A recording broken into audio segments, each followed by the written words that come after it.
발표를 맡게 된 동방문화대학원대학교 우상희입니다. 발표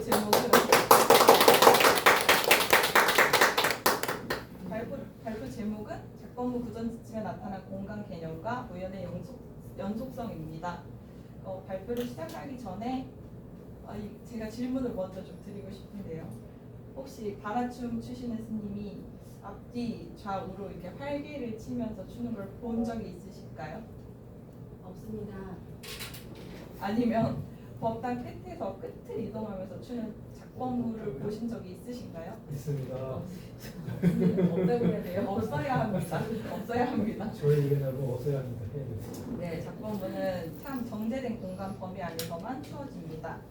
이걸 배우는 후학들에게 스승님께서는 방석 하나 정도의 자리 안에서 움직여라 하고 일러주시는데요. 이 한마디가 오늘 발표의 출발점입니다. 이렇게 썼지만 제가 어렸을 때부터 지금까지 이제 춤을 춰오면서 그 궁중무용하고 작건무가 되게 형식적으로 원리적으로 비슷하다라는 생각을 늘 해왔기 때문에 이제 이성우 교수님을 만나게 돼서 이거에 대해서 더 자세하게 좀 공부를 하게 되었습니다. 그래서 이 말이 그냥 스승님의 거룩 같은 가르침일지 아니면 수천 년의 역사가 압축된 언어일지 저는 오늘 이 구전지침 한 줄이 그 당나라 시대 공간 개념과 연결이 되어 있다는 논지를 풀어보고자 합니다. 이 장에서는 본격적인 논의 전에 작건무에 대해 간단하게 소개를 했습니다. 그 작건무에 대한 설명이 기존에 나온 논문에 많기 때문에 제가 이 방석 하나 정도의 자리라는 구전지침이 가장 명확하게 확인되는 바라무와 착공무만 짧게 소개를 했습니다. 원고에서는. 그래서 그 타주무는 식당작법이라는 특수한 의례 절차 안에서만 설행돼서 일반적인 작법무 맥락과 좀 구별이 되기 때문에 제외를 했고요. 법고무도 기본적으로는 제한된 자리 안에서 전개되는 춤이지만 인천수육제의 삼법고처럼 단일 자리를 좀 벗어나는 형태가 그 함께 전해지고 있어서 그 일반되게 논의하기가 좀 어렵기 때문에 제외를 했습니다. 작법무를 연구하려고 하면 그 큰 벽이 나타나는데 초기 문헌이 없습니다. 초기 문헌이 없고 언제 어떻게 시작됐는지를 직접 증명해줄 그 의식무 관련 기록이 정말 없습니다. 그래서 많은 선행 연구들이 추정하는 방식으로 접근을 해왔는데 저는 이 논문에서 방향을 조금 바꿔서 그 기원을 묻는 대신 그 지금 전승되고 있는 형식 원리가 어떻게 이렇게 오게 되었는가를 조금 묻기로 했습니다. 그래서 그 형식 원리가 가장 선명하게 드러나는 게 바로 공간이었습니다. 그 바라무를 보면 발의 이동이 거의 없고 제자리에서 회전하는 좌전이 반복됩니다. 근데 우전을 하시는 분도 계시지만 좌전과 우전 상관없이 그 본인이 춤을 시작한 자리에서 그 반경에서 벗어나지 않습니다. 그 착공무도 마찬가지로 두 사람이 마주서서 교차하는 동작이 중심인데 실제로 이동 반경이 세 발자국 안팎을 넘지 않아요. 그래서 인원이 늘어나도 개인의 움직임 반경 자체는 그대로입니다. 그리고 이 공간 제약은 그 어디에 따로 글로 명기해 놓은 규칙이 존재하지 않습니다. 악보도 없고 도면도 없습니다. 그래서 그냥 방석 하나 정도의 자리 아니면 뭐 그냥 제자리에서 요신한다. 아니면 뭐 이런 설명도 없이 그냥 몸에서 몸으로 배우는 경우도 상당히 많고요. 근데 이게 어떻게 이렇게 오랫동안 유지가 될 수 있었을까요? 단순히 전승자의 습관이나 공간 부족 때문이라고 보기에는 너무 일관성이 있게 전식이 되고 있다고 좀 생각이 들고요. 저는 여기에서 특정한 공간 인식의 역사가 있다고 봤고 그 역사의 핵심이 당대의 무연이라는 개념이라는 것이 이 논문의 첫 번째 주장입니다. 무연이 무엇인가에 대해서 설명을 드리겠습니다. 무연은 한자 그대로 읽으면 춤의 자리입니다. 당나라 시대에 춤이 이루어지는 특정 공간을 지칭하던 개념인데요. 이 개념의 뿌리를 따라가면 페르시아와 소그드 문화권까지 거슬러 올라갑니다. 중앙아시아 지역에서는 공연을 할 때 바닥에 융당 카펫을 깔아놓고 공연을 그 위에서 춤을 추는 전통이 있었습니다. 그 융단이 단순히 그 바닥 장식이 아니라 그 위에서만 춤을 추라는 어떤 경계였었는데요. 그 춤의 범위와 중심을 물리적으로 규정하는 장치였던 겁니다. 이 용당 카펫의 기능에 대해서는 여러 가지 설명이 있는데 우선 그 무용수의 발을 보호하기 위한 그 목적이 있다는 견해가 있어요. 그 당시에는 유목민족이었으니까 그 연애나 의식은 대부분 이제 맨바닥에서 이루어졌기 때문에 그 다양한 동작을 구사하는 무용수에게 발을 보호할 장치가 필요했다는 거죠. 또 한편으로는 상류층 문화를 이렇게 드러내는 과시의 수단이었다는 이제 얘기가 있습니다. 그 당시 융단은 실크로드를 통해 들어온 값비싼 수입품인데 연회를 열고 카펫을 바닥에 깔아서 그 위에서 춤을 춘다는 것 자체가 신분과 부를 보여주는 행위였다는 겁니다. 어느 쪽이든 실용적, 사회적 의미 위에 의례적 경계라는 기능까지 더해지면서 융단은 단순한 바닥재를 넘어서 대칭적인 의미를 가진 공간 장치로 이해되고 있습니다. 그래서 이 전통이 실크로드를 타고 당나라로 들어옵니다. 이를 확인할 수 있는 게 이제 준왕석굴이나 유림굴의 도상인데요. 이거는 지금 보시는 거는 그냥 준왕석굴에 있는 도상인데 이 그림 말고도 굉장히 많습니다. 그래서 악무를 하는 장면을 보면 무용수 발 아래 반드시 원형의 깔개가 있습니다. 당나라 때 도상에는 그 위에서 동작을 하면서도 발은 그 깔개 밖으로 나가지 않습니다. 넓은 공간이 있는데도 굳이 이제 그 위에만 있는 거예요. 이게 바로 무연의 공간 원리가 도상으로 이렇게 표현된 거라고 볼 수 있습니다. 네, 정리를 하면 무연은 물리적 장치를 통해 춤의 경계를 설정하는 공간 개념이고 그 경계 안에 머문다는 것이 바로 그 공연의 형식 원리였습니다. 이 원리가 당나라를 통해 동아시아 전역으로 퍼졌습니다. 그러면 동아시아로 퍼지면서 어디로 들어갔냐면 크게 두 방향인데 하나는 궁중 의례 문화예요. 실크로드를 통해 당나라로 들어오는 융단 공연 전통은 동아시아 각국의 궁중 의식 문화 속에 좀 흡수가 되고요. 조선 궁중 정제를 보면 그 흔적이 좀 선명하게 남아 있는데 춘행전이 대표적입니다. 이게 그 춘행전이라는 춤인데 그 저 밑에 다리 깔린 게 춘행전이 대표적인데 무용수가 화문석을 그 화문석이라고 부르는 저 돗자리입니다. 그 꽃무늬 자리 위에서만 춤을 추는데요.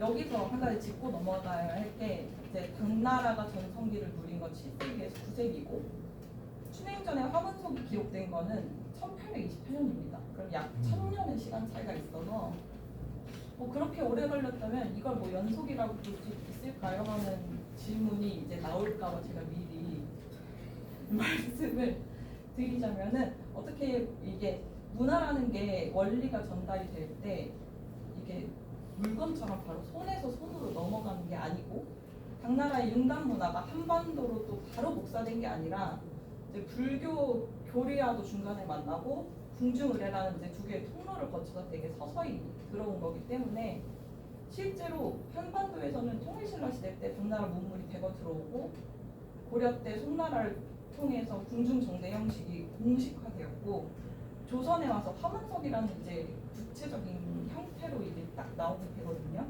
그래서 긴 시간에 걸친 토착화로 볼 수 있을 것 같습니다. 저는. 그래서 이 화문석에 대해서는 한국예술종합학교 이론과에 계시는 그 서정록 교수님의 논의가 좀 중요한데 제가 이분의 논문을 보고 좀 내가 생각하고 있던 게 맞았구나라는 확신을 얻고선 이거를 이제 작성을 하게 됐던 건데 이 서정록 선생님은 그 화문석이 실크로드를 타고 들어온 융단 즉 카페트 전통이 당시에 우리나라에서 구할 수 있는 재료들로 이렇게 재구성한 게 화문석이다 뭐 이렇게 표현을 하시거든요. 그래서 그 페르시아와 소그드 지역에서는 이제 양털로 짠 융단을 썼다면 한반도에서는 이제 골출 같은 재료로 꽃무늬를 엮어서 그 역할을 대신했다는 거예요. 재료는 완전히 달라졌지만 이게 정해진 자리를 깔아두고 그 위에서만 춤을 춘다는 원리는 그대로 이제 계승이 된 거다 이렇게 볼 수 있습니다. 그리고 다른 갈래로 그 세속 문화의 원리가 불교 쪽으로 들어오게 되는 건데요. 불교는 이거를 그냥 가져가지 않습니다. 이제 자신들만의 교리 언어로 완전히 다시 해석을 해서 완연이라는 개념이 등장을 합니다. 그래서 이 단어를 본격적으로 다루고 있는 그 문헌이 두 개 있습니다. 하나는 두 개는 아니고 제가 세 가지를 썼는데 두 가지만 소개해 드리려고 하는데, 하나는 이제 당나라 승려 해림이 편찬한 일체 경음에 의해서 이 일체 경음이가 그 불전 주석사전이거든요. 여기에 완연이라고 쓰고 간단하게 그냥 춤자리라고 이렇게 써있습니다. 우연하고 같은 뜻으로 이제 쓴 거고요. 또 수나라의 삼종론대사 길장이 쓴 법화통략에서 완연을 해탈의 자리로 해석을 합니다. 이게 단순히 춤자리가 아니라 수행자가 머물러야 할 교리적 자리로 본 거죠. 그리고 여기에 네 가지 속성을 부여를 합니다. 안온, 청정, 정예부족, 적족 이렇게 네 가지를 갖춘 자리가 바로 완연이라는 겁니다. 길장의 논의에서 가장 중요한 대목은 두 가지인데요. 하나는 완연을 열애가 않는 해탈의 자리로 풀이한다는 것이고, 또 하나는 이 완연이 뭐라고 써있냐면 이 나라 자전에는 없는 말로 외국의 융단이며 대고집에서 겹겹이 까는 것이라고 이렇게 써있어요. 그래서 이게 외국에서 들어온 거라는 거를 직접 그 승려가 밝히게 되는 거죠. 그래서 불교 승려 스스로가 이 자리의 뿌리를 실크로드 융단 문화로 이제 소급하고 있는 겁니다. 그래서 이 법이고 부동의 원리를 작법무에 대입을 해보면 몸은 움직이되 법의 자리는 움직이지 않는다. 움직임 속에서도 수행자는 이미 해탈의 자리 위에 있다라고 해석할 수 있습니다.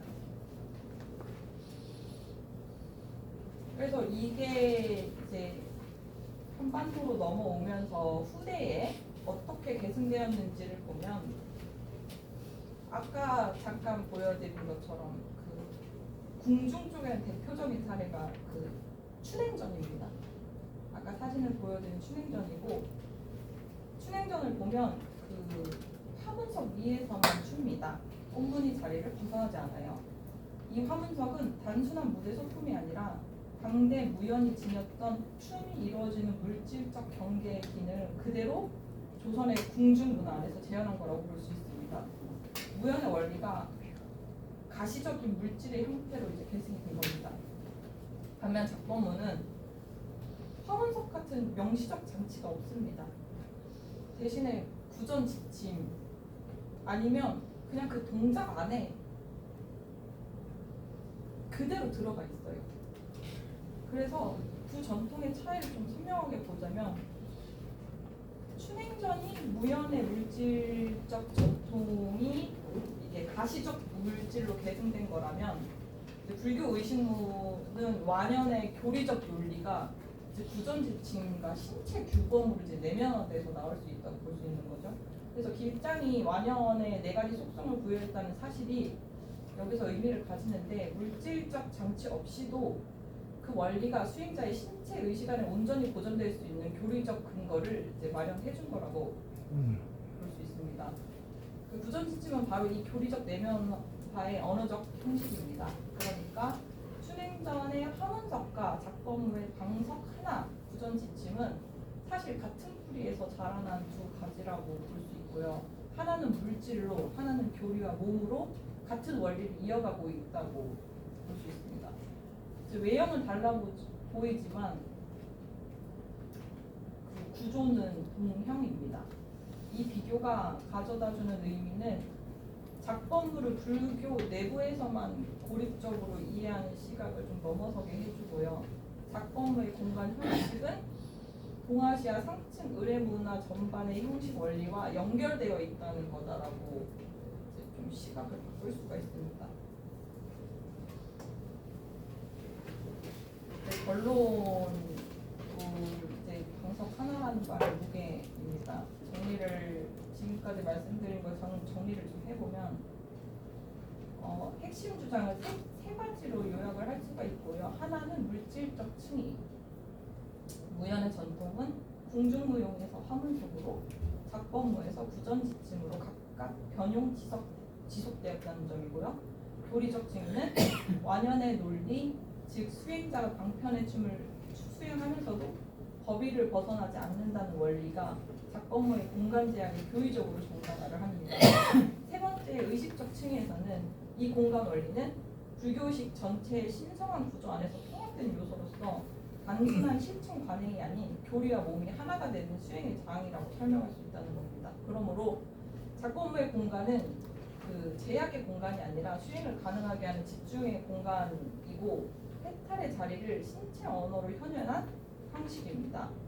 전승 현장에서는 스승이 제자에게 건네는 방석 하나 정도의 자리라는 이 말은 그 단절된 역사의 공백을 넘어서 수백 년, 수천 년의 공간 철학이 좀 압축된 거라고 생각을 합니다. 그리고 이 기업 안에는 당나라의 실크로드 문화, 불교 교리, 그리고 동아시아의 의례무 역사가 함께 담겨 있고요. 오늘 이 발표는 제 여정의 극초입입니다. 그러니까 이번 원고에서는 제가 화문석으로의 변용과 구전 지침으로의 변용을 각각 좀 별개의 흐름으로 다루었는데 사실 세속의 문화를 불교가 차용을 하거나 궁중 문화를 불교가 차용을 하는 구조는 되게 오래전부터 복잡하게 얽혀 있거든요. 그래서 지금의 이제 불교 의식무가 순수하게 불교 내부에서만 형성된 게 아니고 어쩌면 처음부터 궁중이라는 공간과 제도를 통해서 지금의 형식을 만들어 왔다고도 제가 생각을 하고 있기 때문에 작법무가 방석 하나라는 공간 원리를 갖게 되는 것은 그러니까 여러 문화랑 같이 같은 맥락 안에서 이제 함께 빚어진 결과이다라는 걸 제가 밝혀내기 위해서 박사 논문에서 밝혀내기 위해서 이렇게 지금 발표한 것처럼 시작을 한번 해봤습니다. 그래서 이번 연구가 약간 두 갈래의 변형을 각각 조명하는 데 집중을 했다면 앞으로의 연구는 좀 그 두 갈래가 그 궁중이라는 하나의 용광로 안에서 함께 형성되었다는 밝히는 작업이 될 것 같고요. 세속과 불교라는 이분법을 넘어서 궁중, 국가의례로 시작한 불교 의식무만의 고유한 형식이 어떻게 탄생했는지를 추적하는 것이 저의 최종 목표이니 앞으로 좋은 자료가 있으면 좀 많이 공유를 해주시고 조언도 많이 아낌없이 해주시면 감사할 것 같습니다. 이상으로 발표를 마치겠습니다.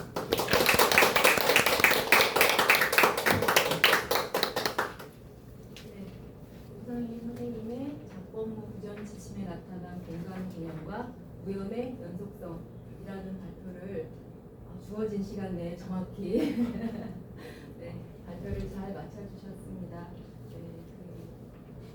이 글의 요지가 그건 것 같아요. 이제 작법무를 배울 때 스승님께서 방석 하나 정도의 자리를 벗어나지 말고 춤을 이렇게 실행을 해야 된다. 거기에서 이제 호기심이 발동을 한 거잖아요.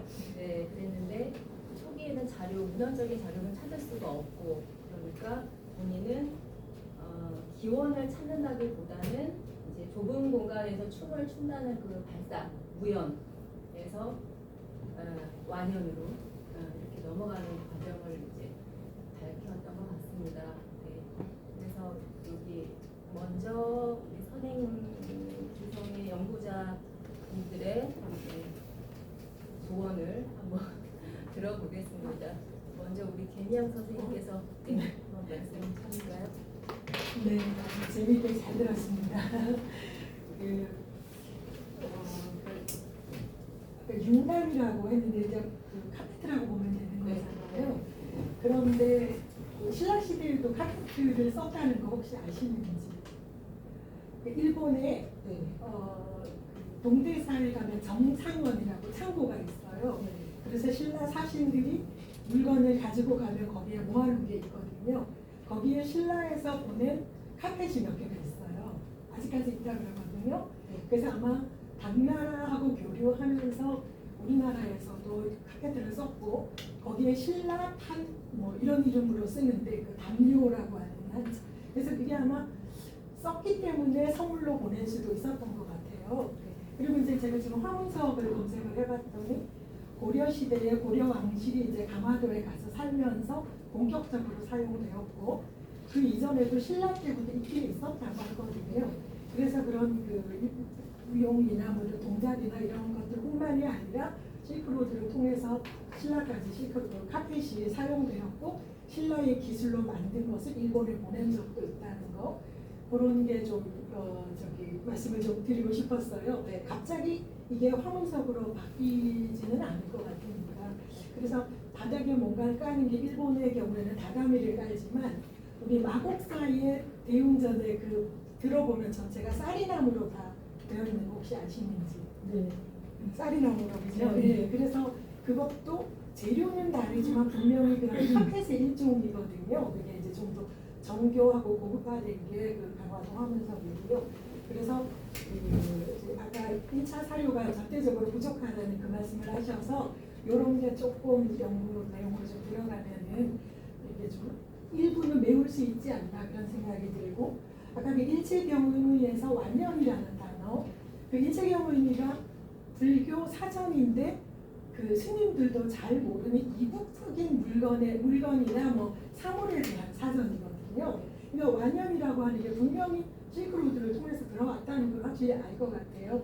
그 해초 스님의 왕호천추 국전에 나오는 용어들도 일체경의에 있는 걸 보고 아 그런 책이 있구나라고 알았는데 우연히 나중에 그게 도남에서 발굴이 된 거거든요. 그러니까 그런 의미에서 그 사전에서 의미하는 것 역시 페르시아 문화권의 영향이다라고 하는 그런 거를 좀 알 수가 있겠고 아무튼 굉장히 그 무용하고 별개일 것 같은데 너무 재미있게 잘 들었습니다. 그래서 이런 부분을 조금 이제 보충을 하려면 약간은 그래도 진전이 있지 않을까 그런 생각이 듭니다. 다음은 우리 정혜선 박사님의 말씀을 들어보겠습니다. 아주 흥미로운 주제인 것 같아요. 근데 이제 저는 이 순수하게 그냥 제가 궁금한 것에 대해서 한번 물어보려고. 아까 그것이 어쨌든 간에 공간적인 제약이 있고 그 안에서만 이제 행동을 한다고 들었단 말이에요. 근데 이런 춤이라는 게 사실 군중에서 할 때는 혼자서 추는 춤일 경우도 있겠지만 아까 중앙수골에 만난 것처럼 인물은 둘이 나와 있는데 같은 장소인지 모르겠어요. 여러 명이 춤을 추는 그런 것들도 제가 많이 보거든요. 그렇다면 이게 일반적으로 단일무와 또는 단체무일 경우에 그 공간이 어느 정도 한정된 상황에서 옮겨야만 사실은 가능할 거 아니겠습니까? 그러려면 아무래도 제약이 될 수밖에 없고요. 또 하나 아까 제가 이제 지나갔는데 아까 길장 스님께서 얘기하셨던 그 네 가지 이게 거기에 대해서 만원과 적조 여러 가지 얘기했는데 완연이라는 말에 대해서 길장 스님이 이해를 하시고 그걸 갖다가 해석을 하셨을 때 철저하게 그건 뭐 불교적인 해석인 거잖아요. 그렇다면 그 자리는 그 위에서 춤을 추는 사람에 의해서 그것을 그렇게 이해를 하셨다는 말인가요? 아니면 그 자리 자체가 그 내용을 뜻한다는 거죠?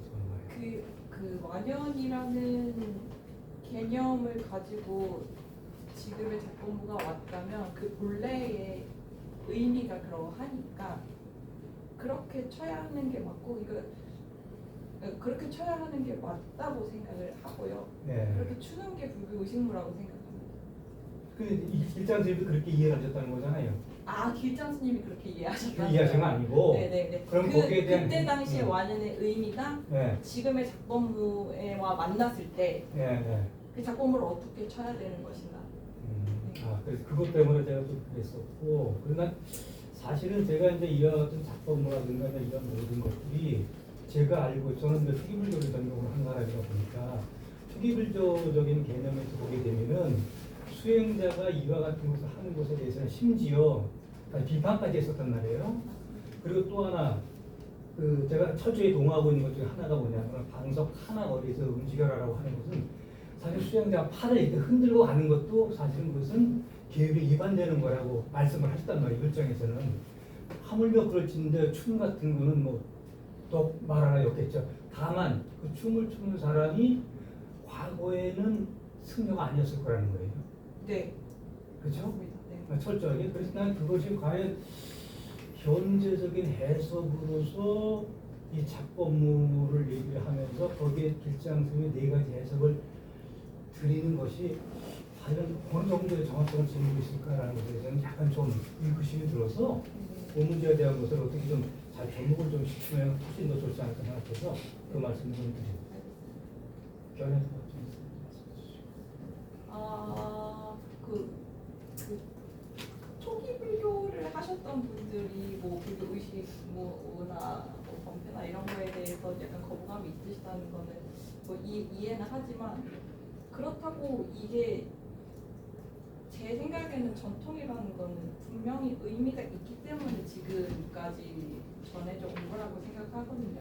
그거를 이제 하는 사람으로서도 느끼고 아마 하시는 분들은 다 느끼실 거예요. 근데 이걸 그냥 멀리서만 봤을 때는 못 느끼시겠지만 그래서 그 불교 그 부처님께서는 뭐 춤추지 마라 노래하지 마라라고 말씀을 하셨지만 이게 지금까지 저희가 하고 있는 데는 명백한 이유가 있다고 생각을 하고 문화적으로도 예전에 그 불교 의식이 흥행했을 때 그게 필요로 했기 때문에 이제 지금까지 쭉 이어지고 온 힘이 있다고 생각을 하거든요. 그래서 제 입장 저는 이제 불교 의식이 저는 범필승 아버지가 범필승이시고요. 네.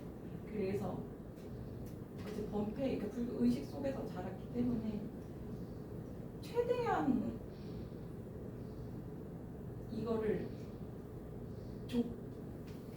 가장 수행적으로 풀고 싶은 사람 중이에요. 저도 거부감이 있는 게 아니에요. 저는 아까 한 명이라서 완연이라는 것에 대한 네네네. 해석은 처음 한 들었어요. 명이라서 그 네. 완연이라는 이게 정말 완연에서 여기까지 왔다면 그 방석 하나의 자리가 누가 도대체 방석 하나라고 그 방석 하나라는 말이 왜 나왔냐는 거예요. 제 말은 또 왜 방석 하나 스님 왜 방석 하나에서 벗어나면 안 돼요? 저는 막 이렇게 질문하거든요. 사실 되게 명확하게 아시는 분은 없을 거라고 생각해요. 그래서 거슬려 내려가다 보니까 이런 장치가 있었고 이런 장치의 본래 의미가 너무 좋은 거예요. 그러면 그게 있다는 그 의미가 있다는 가정 하에서 그 춤을 추는 사람은 어떤 마음으로 춰야 되냐는 거죠. 그 의미를 살려서 춰야 되는 게 아니겠느냐라는 말을 사실 하고 싶었던 거거든요. 그 법이 무동의 그걸 말해주는 거. 네.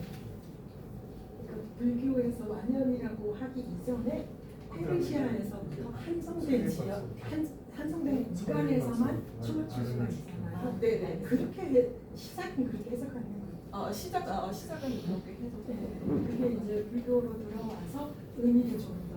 그리고 지금 선생님께서 말씀하신 것도 사실 저도 이걸 막 쓰면서 그 길장 스님이 그 완연에서 언급하신 거는 사실 그 수나라 때잖아요. 근데 제가 지금 여기서 당나라서부터 시작을 했잖아요.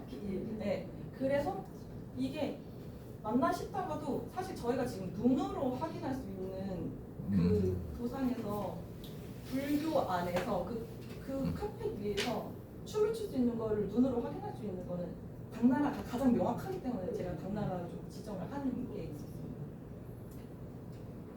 그 이전부터 당연히 있었다고 생각해요. 왜냐면 엄청 오래전에 전통에 이미 문화가 들어오고 있었기 그래서 때문에 갑자기 세계는 전통으로 하니까. 네. 후기 시대의 것도 찾아보면 있을 것 같아요.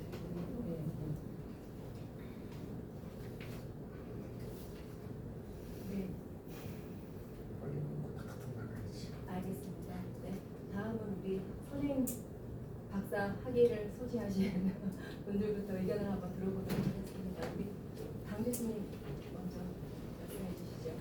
잘 들었고요. 저는 화문석을 이야기하셨는데 화문석으로 되면 보통 보면 그게 여름에 쓰는 물건인데 그 어떤 무슨 화문석을 그러면 아까 그냥 썼다고만 이야기했는데 그러면 그 화문석을 겨울에도 썼느냐?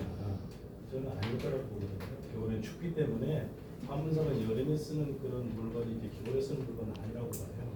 그러면 겨울에 쓰는 방석도 분명히 시기에서 그런 패티 같은 그런 것이 아마 따로 돼 있지 않을까. 그래서 그거를 조금 더 깊이 좀 해서 그런 것들 발견했으면 좋겠습니다. 이상입니다. 네. 하실 수 있으시죠? 최상원 박사. 네, 최상호 박사님. 아니.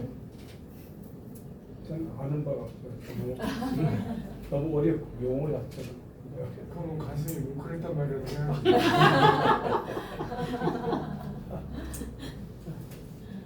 성원 선생님. 네, 성원 스님께서도 한 말씀 해주시죠. 네, 먼저 한 두 가지 정도 이제 여쭤볼 게 있는데요. 크게, 아까 좀 크게 해주세요. 우리 소리는 목소리 좀 크게. 네. 네, 아까 이제 그 설명을 하실 때 춘행전의 그 무용이 1800년대부터 보이는 궁중무용이라고 했잖아요. 그것이 저희 지금 안에 있는 작법무에서 그러니까 즉 공간을 주 얘기는 공간에 대한 그 부분을 중심으로 해서 네. 역으로 작법무가 이제 어떻게 이거와 연결해서 이제 가느냐를 이제 풀어가시는 건데 네. 그 춘행전을 추는 게 1800년대부터 췄다면 이 작법무 같은 경우는 신라시대 번패가 들어오면서부터 연불과 함께 그 안에 그러니까 작법무가 따로 있는 것이 아니라 일단 첫 번째 개념은 저희가 그 바라나 이 착복이나 바라가 따로 하는 것이 아니라 수륙제나 연불 의식 순서 안에 그 천수경 안에 천수다랑에 천수바라가 들어가는 것이고 도량계 연불을 하면서 도량계 작법이 들어가는 것이거든요. 그러니까 연불 책의 순서대로 거기에 그 저희가 이제 신업공양으로 그러니까 법을 짓는 거죠, 몸으로. 네. 그런 의미로 지금 이제 스님들은 수행의 무로 공부를 하고 있습니다.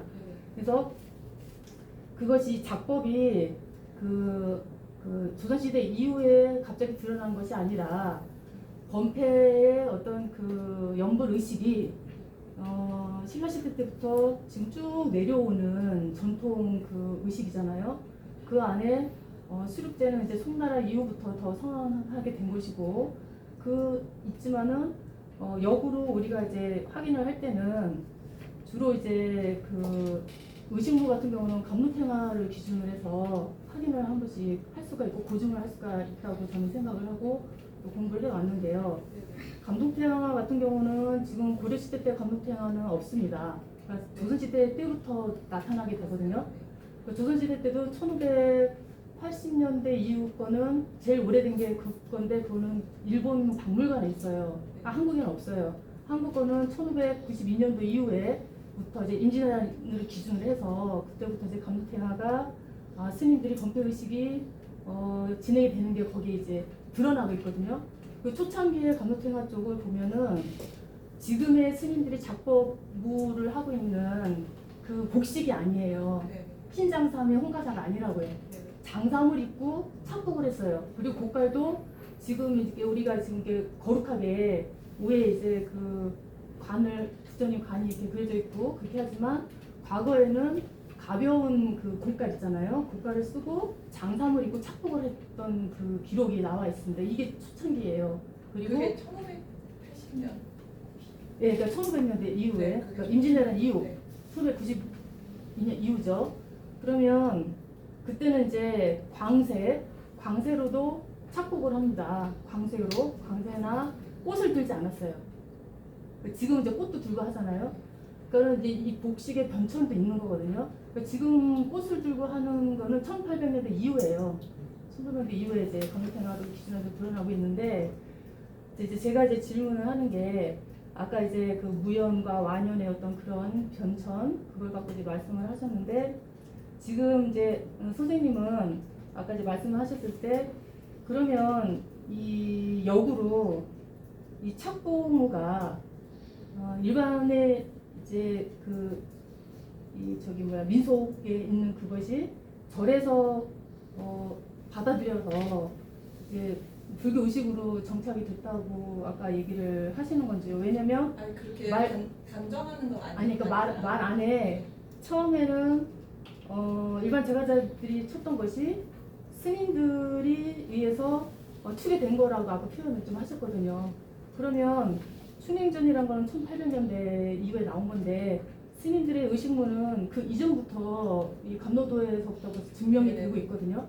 그렇게 되면 이제 그 부분이 조금 더 고증과 자료의 어떤 그거를 좀 비교를 하셔야 될 것 같고요. 그러니까는 제가 얘기하고 싶은 거는 제가자에서 스님들이 한 것이 아니고 스님들 절 안에서의 그 의식무가 내려왔지만 세월과 함께 이거 불교 자체가 국가불교이고 상류 측에서부터 시작이 되잖아요. 그러다 보니 우리가 이제 민속무용도 처음에는 이 악기도 그렇거든요. 정악과 산조가 나눠지고 그다음에 궁중무용과 한국무용 그 서민무용이 나눠지듯이 이 불교 의식을 하는 스님들의 이 어떤 기본은 수행무기 때문에 법의 왕인 거예요.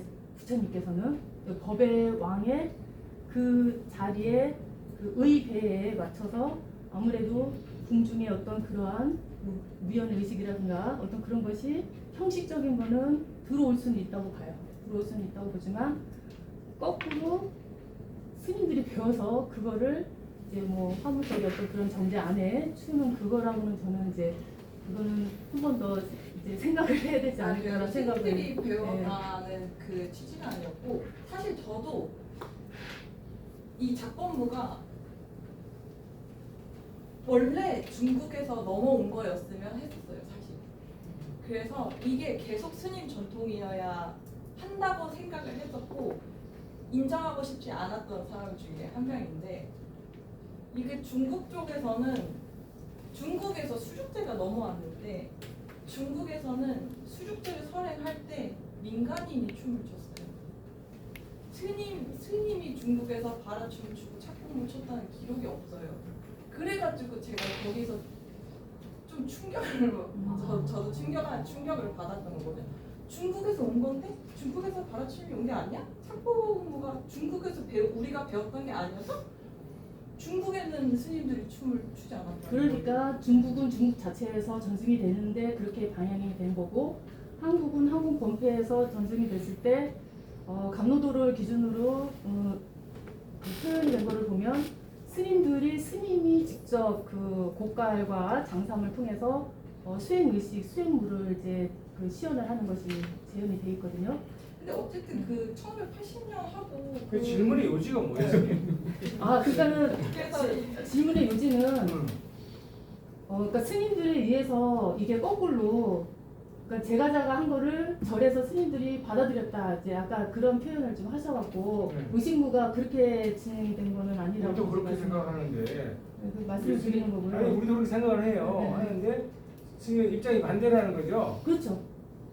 그 동의가 안 되는 게 우리 근데 그건 내 얘기는 하지 말고 했더니 근데 어쨌든 이게 그 수륙제가 넘어온 그 시점에서는 중국에서는 민간인들이 그 의식에서 춤을 추고 있었고 이게 제 추측으로는 이제 앞으로 밝혀 나가기 위해서 오늘 이 발표를 한 건데 제 추측으로는 그러면은 그게 수륙제가 한반도에서 열릴 때는 아무래도 중국 거를 따라했을 것 같단 말이죠.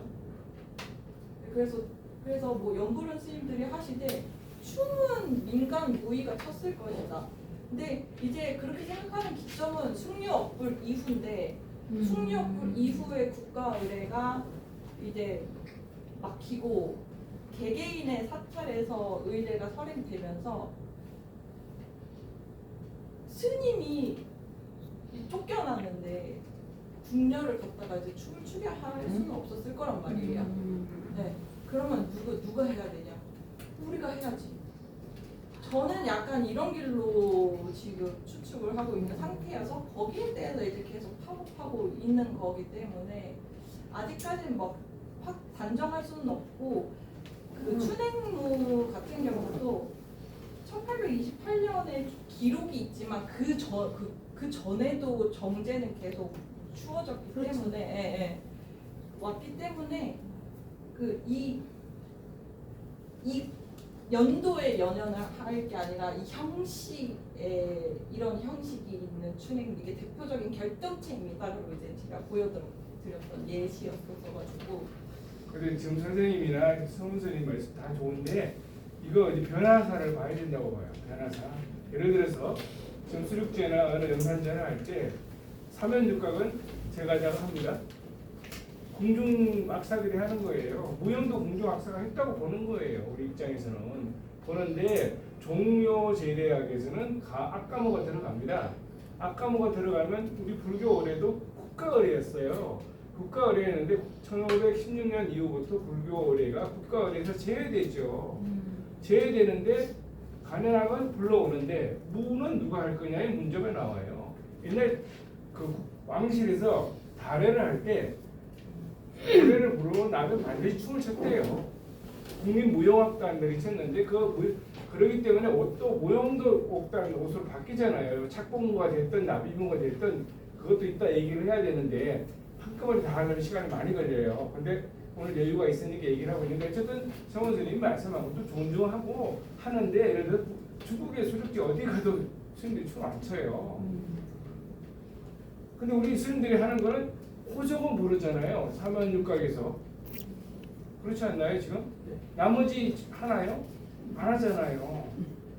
근데 바라무나 착봉무만 스님들이 하시는 거예요 지금. 근데 이게 언제부터 했는지를 지금 그 전부터 의식이 있었으니까 보는 견해와 우리처럼 조선 초기에 공중의 무용악단들에 의해서 행해지던 국가의례인 불교의례에서 그들이 빠진 상태의 몸을 우리들이 넣기 시작했다라고 우리는 추론해요. 그것도 맞다는 게 아니에요. 그렇지 않으면 설명이 안 되기 때문에. 왜냐하면 스님들은 옷을 벗을 수가 없어요. 가사상성을 벗고 착봉부를 한다는 것 자체가 비불교적이거든요. 조금 전에 정기선 박사 왔다 갔지만 이분들이 많이 순화가 됐어요. 지금은 처음에 이해를 못했어요. 아까 뭐 하고 노래하는 것 자체를 스님들이 어떻게 노래를 해. 근데 이제 한 20년 되니까 조금 이해하는 거거든요.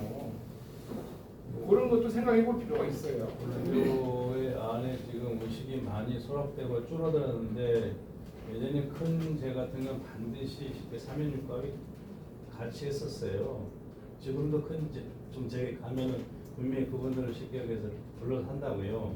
그런데 지금 그것이 제가 비용이 많이 들고 하니까 겨우 이제 호적만 부르는 그런 상태가 됐는데 예전에는 전부 다 그분들을 반드시 불러가지고 같이 하고 좀 더 제가 크면 더 많이 불러서 악사들을 많이 불러가지고 하고 그랬는데 지금 그런 것들이 악사가 많이 탈락돼 버리고 지금 겨우 호적 하나만 부르는 식으로 돼 있죠. 그게 차이입니다. 그러니까 그게요, 스님. 모든 의례는 국가의례에서 출발이에요. 국가의례가 점차적으로 내려온 거예요. 하다못해 우리 설날 설빙도 왕실의 의례돼요. 그것들이 일반화된 거. 개인들이 이런 걸 할 수가 없잖아요. 이제 그런 것들이 자꾸 현재적 관점에서는 우리가 기준이다 보니까 이해가 안 되는 것뿐이죠. 다른 분들은 이제 발언을 해야 되니까.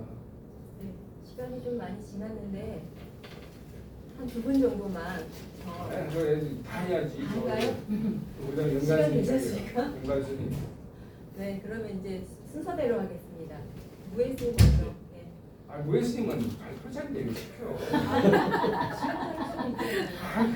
알겠습니다. 영갈스님.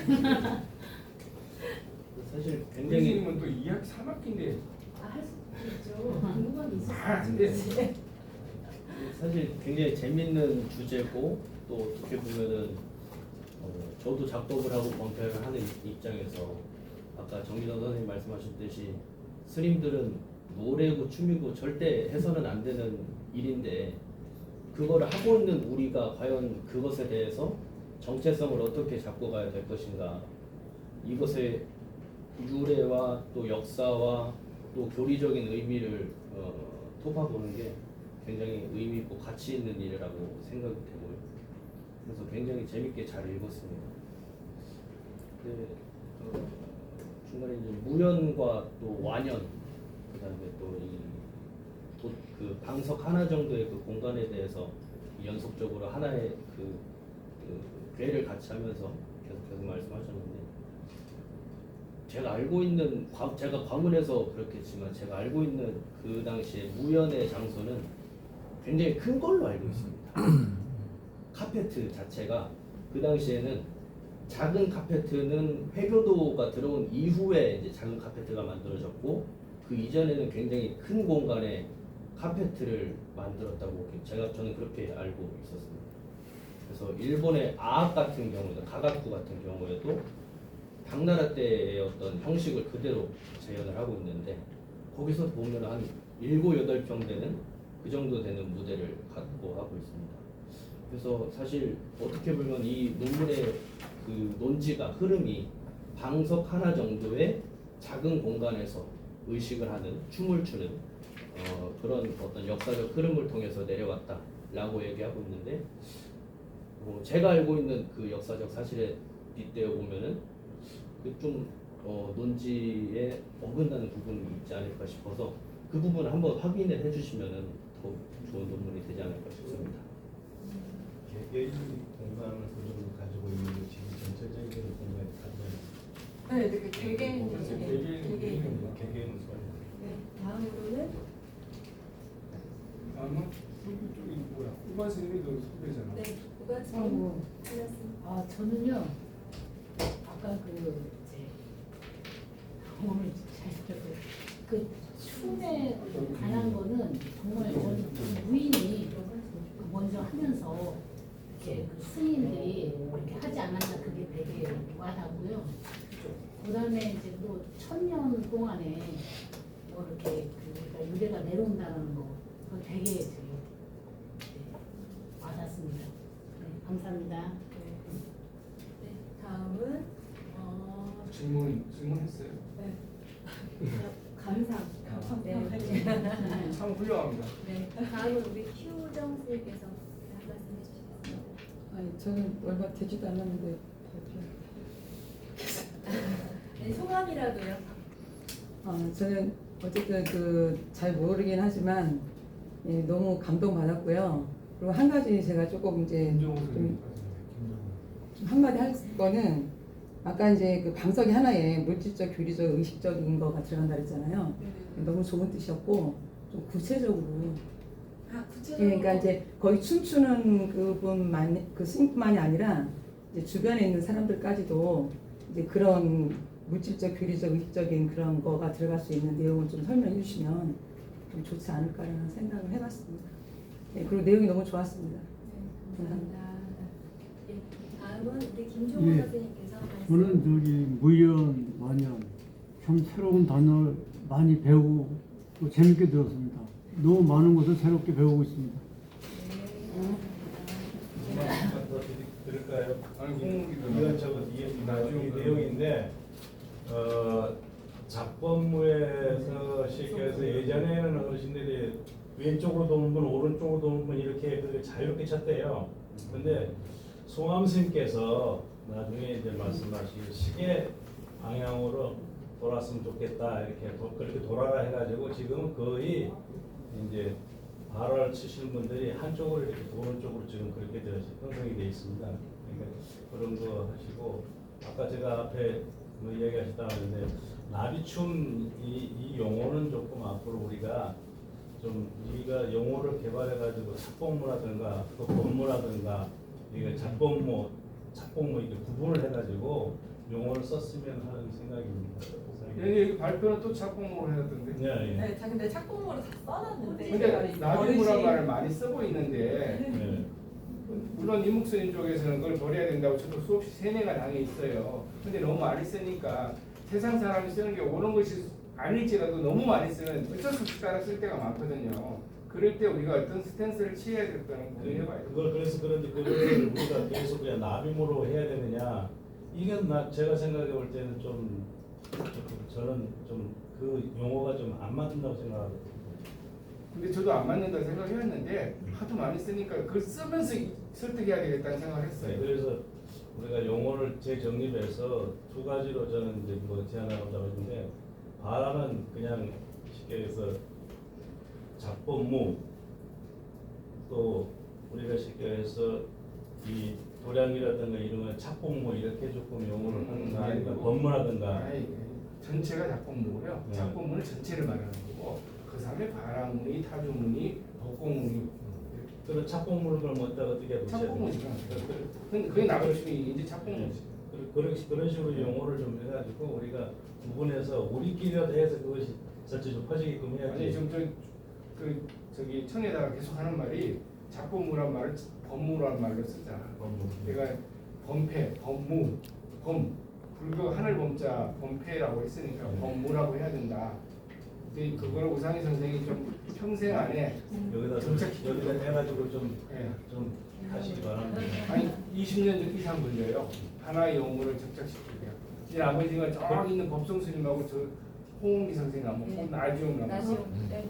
다음은 우리 법성 스님께서 말씀해 주시겠습니다. 저는 올해 처음으로 올해는 제가 학문적으로도 많이 해보지 저희가 연구를 많이 해봤지만 학문적으로는 저희도 풀어놓은 거는 인식이 잘 안 돼 있거든요. 그래서 이번에 좀 많이 배우는 또 생각해 보는 시간이었던 좋은 시간이었던 것 같습니다. 감사합니다. 아니, 소감. 네. 그러면 다음은 우리 나지용 선생님께서 예. 말씀해 주실게요. 예. 저는 원래 그냥 일반 교학을 하다가 이게 넘어왔어요.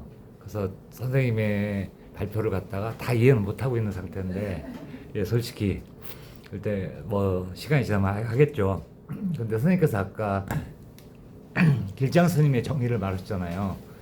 근데 보통 신구 산업이라는 걸 말하잖아요.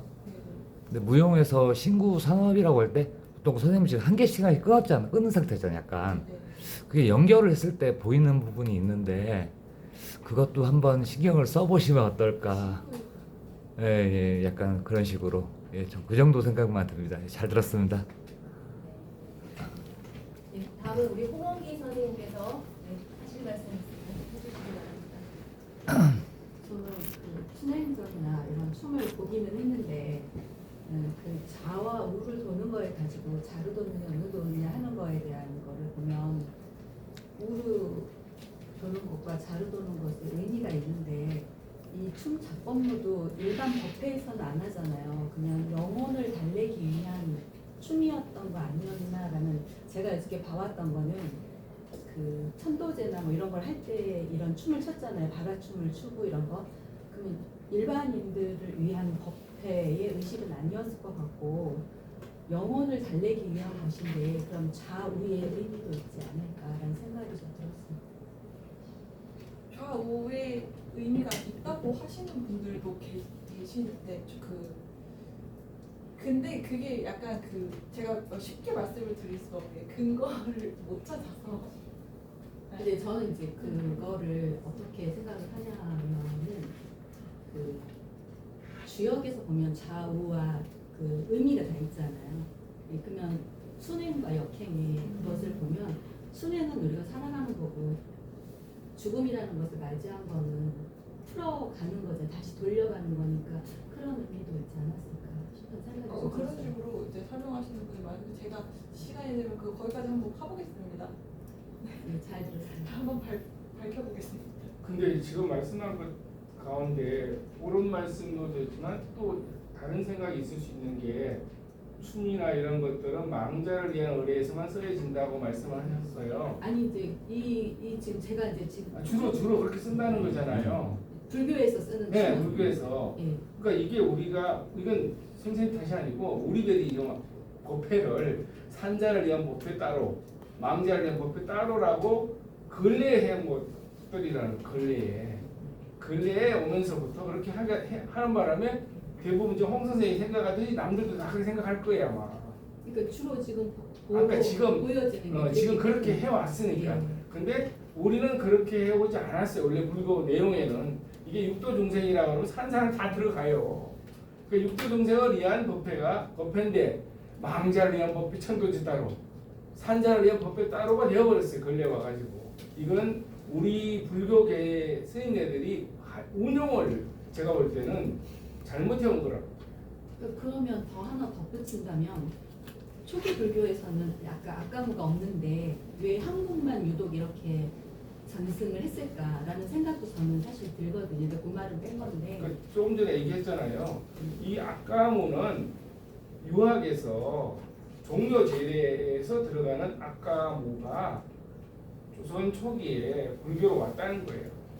근데 지금 스님들은 지금 성원스님 말씀처럼 그 이전에도 있었다라고 하는데 어디에도 그 이전에 흔적이 없다. 그리고 중국의 수륙제나 뭐든 당연히 없다. 이 말씀을 우리는 하는 거고. 그러면 죄송한데. 아니 죄송할 건 없어요. 예, 자꾸 의문은 저는 상당히 많거든요. 의문을 많이 하는 게 좋아요. 그러니까